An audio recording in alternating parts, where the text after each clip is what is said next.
प्यारे विद्यार्थियों, आज हम 9वीं कक्षा की हिंदी पुस्तक से कविता नंबर 5, जिसका नाम है ग्राम श्री और जिसके कवि हैं सुमित्रानंदन पंत, से पद्यांश नंबर 7 पढ़ेंगे।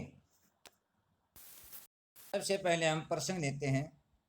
देखिए, प्रस्तुत पद्यांश हमारी हिंदी की पाठ्य पुस्तक अक्षितिज भाग 1 ग्राम श्री नामक कविता से अवतरित है।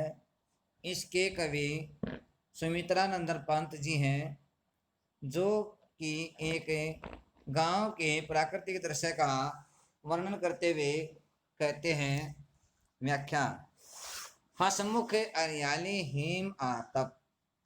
उस गांव के अंदर जो फसलों की हरियाली थी वह हंसती हुई सी प्रतीत होती है।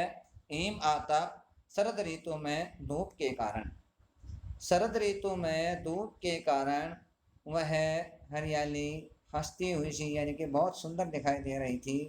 सुख से अलसाए से सोए, और जब धूप निकली तो जो हरियाली यानी कि जो फसल थी वे ऐसे लग रही थी जिस प्रकार से वे सुख के कारण अलसाए सो गई हो, अलसा गई हो, आलस्य पैदा हो गया हो। भीगी अंधियाली में निशी की, और वह हरियाली रात के समय ऐसे लग रही थी जिस प्रकार से वह कोई भीगी हुई हरियाली हो, अर्थात वह हरियाली भीगी हुई सी प्रतीत हो रही थी।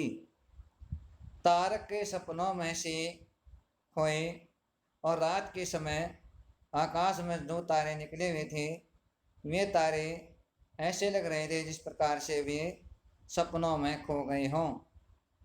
मरकत एक रतन, पन्ना रूपी रतन। दीपे सा खुला ग्राम, वह गांव एक ऐसे लग रहा था जिस प्रकार से किसी रतन जड़ित कोई डिब्बा को लावा हो, जिस पर और उसके ऊपर नीलम नभ आच्छादित, और उसके ऊपर नीले रंग का आकाश की छाया हो। निरुपम हिमांत में संदिग्ध शांत, और उसे शरद ऋतु के बाद जाने के बाद हिमांत यानी कि वसंत ऋतु में चारों तरफ शांति का अनुभव हो रहा था।